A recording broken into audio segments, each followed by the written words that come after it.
in this picture. There's people in middle school and elementary school who remember Jordan this way. And then his mother was taken from him.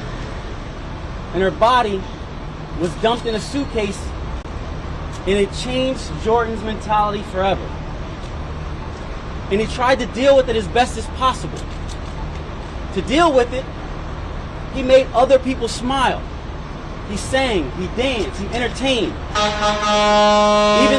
Even though he couldn't smile, he made other people smile. That's who Jordan was. That's what everyone needs to know before we talk about charges, before we talk about the person who took his life. We need to know who he was and who he had with him. That's who Jordan Neely was. So we want to thank everybody that Jordan represented. He was one of us. But there are a lot of people dealing with mental illness, and they could be in the same situation. There are a lot of families who care for those people, but they can't find them right now. They may be walking the subways. They may be houseless on the streets. And those families are wondering what will happen to my loved one because I can't reach them. That's why it's important to have services available. That's why it's important for the mayor to be talking about what we can do to address mental health in our communities. We want to thank the people who represent the homeless and the houseless communities, because we all could be one paycheck or two away from that happening to us.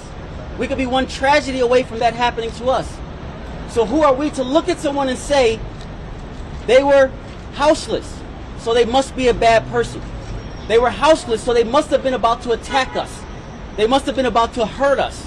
So we had the right to take his life because our life matters more.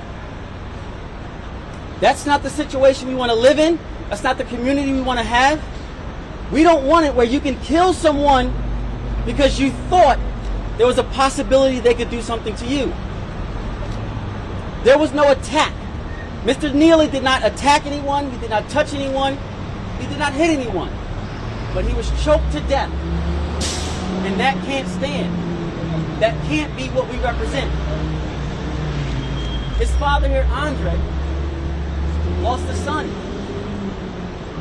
His Aunt Mildred lost someone she cared for very, very much. She tells us stories about how he would come to her house on the good days and ask her to take a shower, ask her for food, and she would provide that for him. But when he had bad days, he didn't want to be around people that he know loved him because he didn't want to disappoint them, because he was at a low point. He didn't want to be judged and lose maybe the love that he had, even though they would have never lost that love. This is really what we're dealing with. We have to care about people. We're all human beings that's trying the best we can in this life. And we need each other. No one on that train asked Jordan, "What's wrong? How can I help you?" He was choked to death instead. So for everybody saying, "I've been on the train and I've been afraid before, and I can't tell you what I would have done in that situation," I'm going to tell you, ask how you can help. Please. Don't attack. Don't choke. Don't kill. Don't take someone's life. Don't take someone's loved one from them because they're in a bad place. No one on that train said, you started out by saying, "I'm hungry. I need food. I'm done with it. I don't know where to get food. I don't care if I die. I don't care if I go to jail. I'm just done." No one said, "Here you are, sir. Let me meet your need or help you in a situation or give a word of encouragement." That's not what happened on that train. So should Daniel Penny be charged with manslaughter? Absolutely. Because he acted with indifference. He didn't care about Jordan. He cared about himself. And we can't let that stand. That's not who we are. That's not who we want to be. So we thank you for coming out. We thank everyone that's raised a sign, that's raised their voice, that made a post and said mental illness has to be addressed. Houselessness has to be addressed. We have to take care of each other. I'm asking everyone to continue to do that so that we don't have situations where people are taken from us, but at the same time, we have safe scenarios in our city, in our community. We don't want anybody afraid on the subway. But we want people to look at those that may be there in that situation and say, why? And how can I help them or make a difference? That's what we're asking for. So I'm going to bring up my partner, Lyndon Edwards, and he'll discuss with you some of the charges and the involved situation. But our first concern is Jordan Neely and his family. Hello, everyone. We want to thank you again for coming out. I want to introduce Aunt Mildred, Jordan's aunt, and obviously Andre Zachary, who is Jordan's father. They didn't lose a son or a nephew. Jordan was taken from them. When we learned that Daniel Penny was merely questioned and released, we knew that justice would not be swift. We realized that justice was going to be a journey. And so today we want to not stop, because we're not going to stop until we get full justice. We're going to pause. We're pausing to recognize that we've taken the first step, a step in the right direction. We're closer now to justice than we were a week ago, because Daniel Penny has been arrested, and he should be arraigned even as we're speaking right now. Now, I had a conversation on Tuesday. Mr. Zachary and I had a conversation with the district attorney, and at that time, they called to offer their condolences. We said, thank you for your condolences, but we want an arrest. When is the arrest going to happen? They told us they had no timeline for an arrest. They were still gathering evidence. They were still working on it. And we told them that there is enough evidence already for an arrest. There is enough information already for the process of justice to begin. Time is ticking, and this is not right. Mr. Zachary got on the phone and he told the DA, he said, this is not right. And so they told us that maybe in June there would be an arraignment, maybe. And we said, no, it's got to happen now. Our city needs it to happen now. The family needs it to happen now. And so we were overjoyed to learn that yesterday we were informed that the arrest would happen today. And I say, keep going. Keep going. Now, I want to address something that we heard that Daniel Penny is saying. He is saying that he saw Jordan ball up his fist. And I just want to mention to you this. On May 1st, I'm sure the police questioned him. I'm sure that everybody read the statement that he and his attorneys put out. Was that anywhere in the statement? Was it anywhere? It was not. And I'm telling you this, watch Jordan Neely's story get worse, according to Daniel Penny, and watch Daniel Penny's story get better. Daniel Penny is getting a chance to rewrite what happened in the subway that day as time goes by. He's going to come up with more and more things to make himself look better, because that's the only way that he can escape the consequences of what he did. But I tell you one thing, he cannot rewrite how the story ends. The story ends with his arms wrapped around Jordan's neck, choking him to death. And that's what he has to pay for. Those are the consequences that we cannot allow in our society. We cannot allow that type of aggression on a whim's notice. We cannot allow that type of judgment, and we cannot allow that type of crime to happen without consequences. So on behalf of the family, we're asking for everyone to continue to support the process of justice moving forward, because that's the only thing that's going to change the way that we look at people who are houseless, the way we look at people who are in distress, and the way that we look at one another. Jordan loved Michael Jackson. Michael Jackson wrote a song that says, I'm looking at the man in the mirror, and I'm asking him to change his ways. And I'm saying that song talks about looking at ourselves, at our city, and looking at that reflection and asking ourselves, do we like what we see? Do we like how we treat one another? Do we like how we judge one another? And And the bottom line is, this story says we can't answer yes to that. We cannot answer yes. We have to look at the changes that need to be made from the top down. So we want to thank ALC. We want to thank everyone, every politician who has spoken out about these issues. And we're asking for changes to be made so that there is not another Jordan Neely story like this. We're asking for changes to happen so that the adequate funding is there so that people get the help that they need. We're in a city where we're the financial capital of the world. We have to be able to make a difference. Now, when I talked to the DA, I suggested murder 2. They suggested manslaughter 2. And now we're hearing that that's going to be the charge. The consequences of manslaughter 2 is 5 to 15 years. Ask yourself, is that enough? Is that enough for someone who choked somebody out on the train and took their life? 5 to 15 years. Murder 2, up to 25 to life. So we need a full cup of justice here, and we're asking for us to continue to press forward until that happens. Now, I do want you to just take a look at these folks here. They represent the family. There are 2 here, but they represent the whole family. And I'm asking you to have a heart,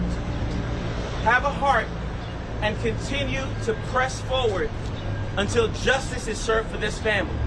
It's about this family, because this family is part of our community. I want to thank you for your time and for your attention, everyone.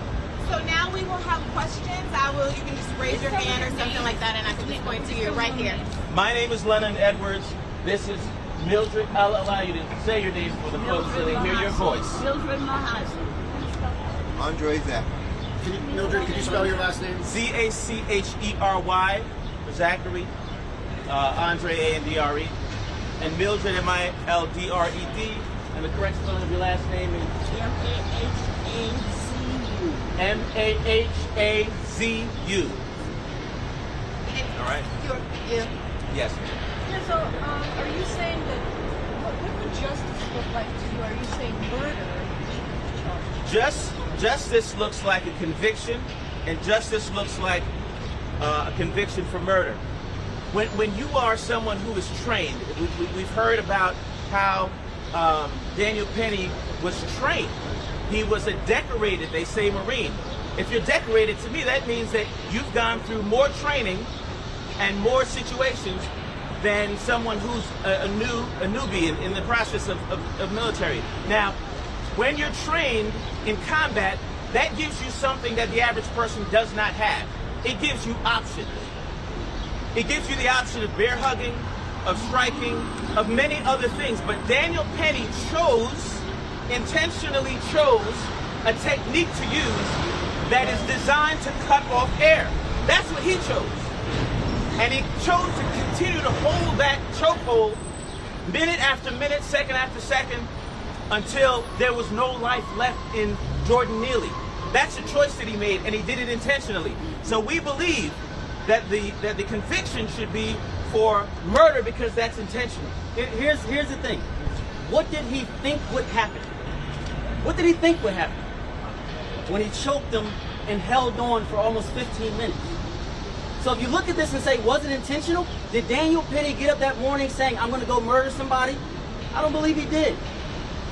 But in that moment, even if he was afraid to begin with, at some point, when people are screaming, let him go, you're going to kill him. At some point when people are saying he defecated on himself, which is a sign he's losing his life. At some point when somebody screams, my wife is a nurse, I'm telling you, you're going to kill him, you're going to get a murder charge. He could have chose to let him go, but he didn't. And what did he think would happen if he didn't?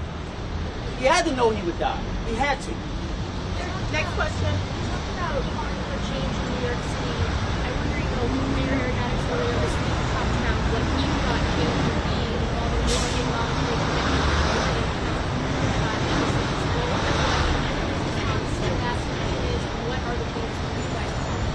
So the changes that we're talking about, what changes can we have for mental health in the city? I think Mayor Eric Adams took a good step this week.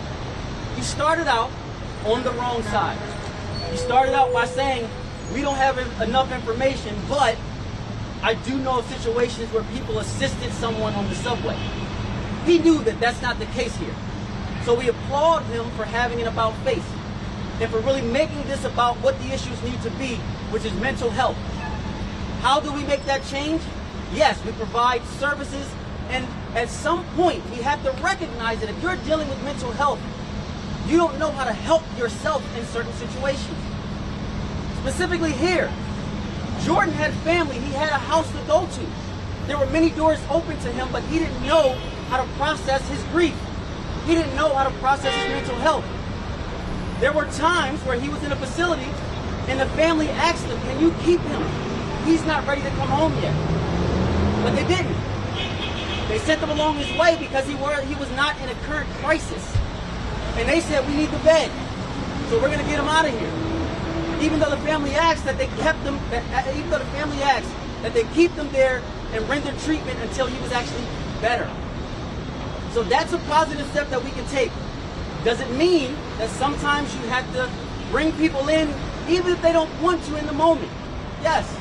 Does it mean sometimes you may have to keep people even if they want to go home or go out? Yes, but we have to take an affirmative step in helping people. The time to just relax and let people that need help come to us is over. Go ahead. What do you think this case tells us about New York in this moment? Fear, a lot of debate about the subway, a lot of debate about safety. What do you think this case tells you about where New York is right now? It tells us that New York is aware of what's going on. And conversation needs to be had by the people who are in positions to make changes. We have a voice, but the ones who have the power and the authority to make changes have to have the courage to do it. And they have to have the courage to speak up. And we find that only a fraction of those in power are willing to say what needs to be said. And that tells us that an even smaller amount have the courage to do what needs to be done. We have to judge our leaders by their actions, not by their words. We're told a lot, but we need to see more done. I think that New York has responded, and I think that our country is actually responding. The issue of fear is not isolated to the subways, and it's not isolated to New York. It's something that all of us need to address. But we need to be mindful of why we feel fear and who we're projecting our fear on, and what steps we take to remedy ourselves of fear. And it can't be that we kill our fellow civilians to remedy our fear, because fear is subjective. Fear is subjective. ABC. Indeed. Yeah. Go ahead, right here. Hey, Right here. I'm asking a question. So, sir, we saw the last 3.5 minutes of Jordan's life. Have you talked to witnesses that will allow you to reconstruct the last few minutes before those videotaped minutes? I mean, can you please describe what they've said? Yes, we can. We have spoken to witnesses who were there on that train, who was engaged, and who told us that the time frame was up to 15 minutes. That's substantial. It shows a lot, both for Daniel Penny, who they say came up from behind Jordan Neely. Jordan Neely entered that train. He hit the train wall when he came in. He stood in the middle of the train car, said he was hungry. He needed food. He wasn't going to take no for an answer. I don't care if I die. I don't care if I go to jail. I'm just done. I'm tired. I'm hungry. He took his jacket off and threw it to the ground. That jacket symbolized the only protection that he had from anything. He took it off saying, I don't have anything. I'm open. And nobody helped him in that moment. He had on a t-shirt that showed clearly he did not have a weapon. But he said, this is all I have. And when he did that, in that moment, Daniel Penny came from behind him and choked him to death and held on for 15 minutes. So that shows, one, Daniel Penny knew that Jordan Neely would die after that amount of time. We also have to address, how is someone allowed to be on the subway in New York City and be assaulted for 15 minutes straight and never receive any help, never receive any assistance? The MTA needs to answer for that. If I was on the subway and I was strangled for 15 minutes, I would look, where's the MTA in this situation? They were stopped at a subway stop. Nobody came to help them. That cannot happen in the world we live in. We talk about fear. We have to have people in place. The MTA has to be responsible so that we're not afraid. We know that if something does happen, we don't have to take matters into our own hands because the MTA is there with their security, with their police to make sure we're safe. Next question. I'm sure you've seen a lot of folks pointing to Mr. Neely's prior arrest record as maybe some kind of justification. What's your message to that? The best answer to that is because someone has either mental illness or houselessness or has a history of arrest does not make them dispensable. It does not mean that their life has no value. The difference, I think Mike Tyson was the one who said the most disrespectful thing you can do to somebody is put your hands on them. And the difference here is if you lie to somebody, they can work on their reputation. If you steal money from them, they can earn it back. But if you kill them, there's no recovering from that. We have to believe that we can rehabilitate people, that we can help them, that they should have an opportunity to recover from whatever's going on. The point of us having funds delegated and people getting their needs met is so that we can give people a chance to recover and reclaim the life that they should have had. In this case, Jordan's been robbed of that. And it's important to note. Hold on. Amsterdam News, you have a question? Nayamba, hold on one second. Nayamba. I made just a question. How do you feel about the charge of Mississippi manslaughter? How do you feel about that? About the manslaughter charge? We disagree with that. Yes, we disagree with the manslaughter charge. We think it should be murder because he knew it would happen. He knew he would die. But just getting back to your question, I want to remind everybody of this. Daniel Penny did not know Jordan Neely before this incident. That means Daniel Penny did not know how many times he was arrested or if he had ever been arrested at all. So if he, in that statement, put that in there, does that mean he judged him because what he looked like, because he thought he was homeless, because he thought he might have a mental issue? Because there's no way for him to know what Jordan Neely's record was. So that's a non-factor. So for anyone to bring that up and say it impacted the situation, it's you can't do it. And what do you make of the fact that Penny turned himself in? This was in response after CCRB complaints. Could this work in his advantage for it? What do you make of the fact that he had no choice? He was going to be charged. He didn't do anybody a favor. When they opened that door, the day they questioned him when he murdered Jordan Neely, they opened that door and said, you can go home. What did he do? He went home. He didn't do anybody a favor by coming back in. They told him you have to. We're going to charge you, and that's why he went back. So in no aspect is Daniel Penny a hero. In no aspect did Daniel Penny do anything that he should not have been required to do a long time ago. Sir, right there. I just want to add to that. I spoke to the DA, and I specifically questioned him, and he answered this. He admitted to me that in his 25 years, he could not think of one scenario where there was a victim and a killer, a confession and a video, and the person was merely questioned and sent home. If he couldn't think of one in 25 years, why did they make this one the test for that? Why did they make this one the example for that?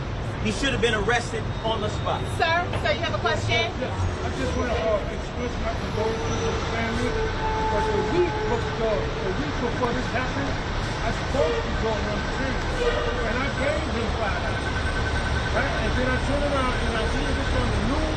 It is appalling. Because the man asked for something to eat, and they choked him to death. Thank you. Another citizen choked him to death. In the blue shirt.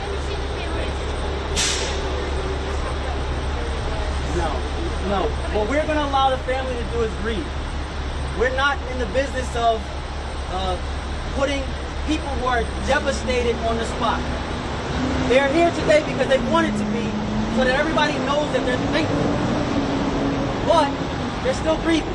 There will be a time when they're ready to speak, but until they're ready, we're not going to have it.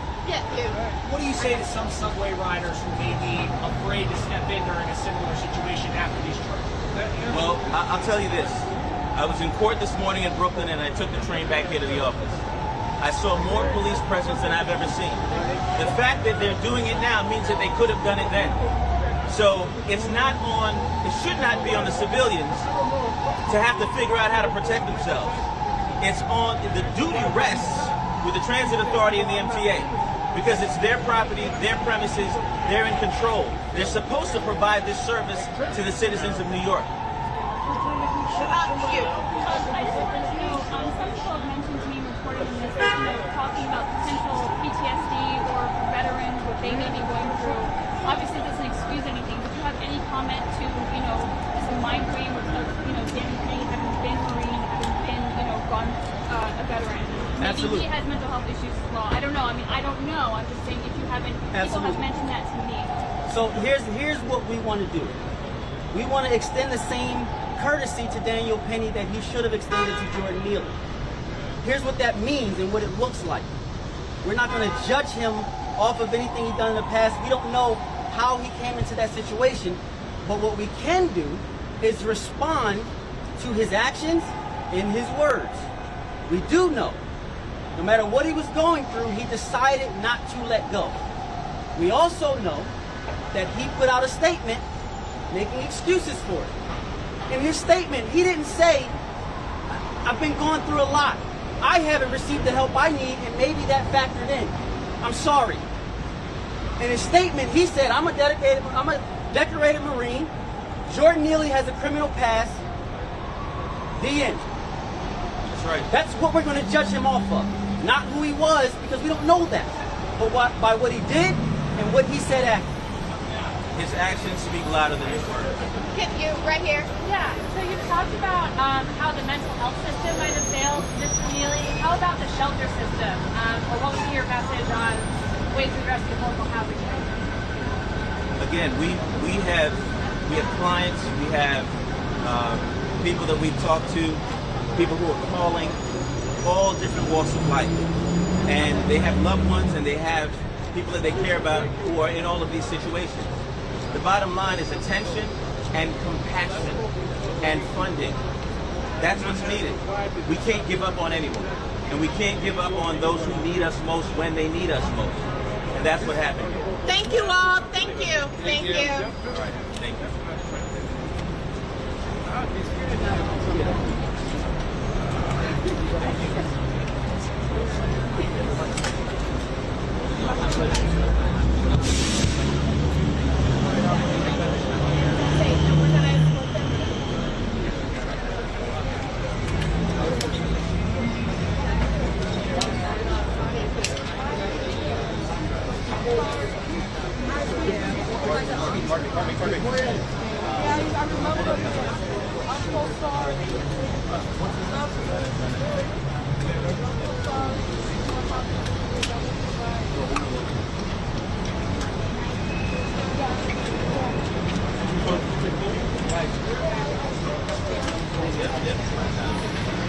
Sorry. No worries. Oh, for sure.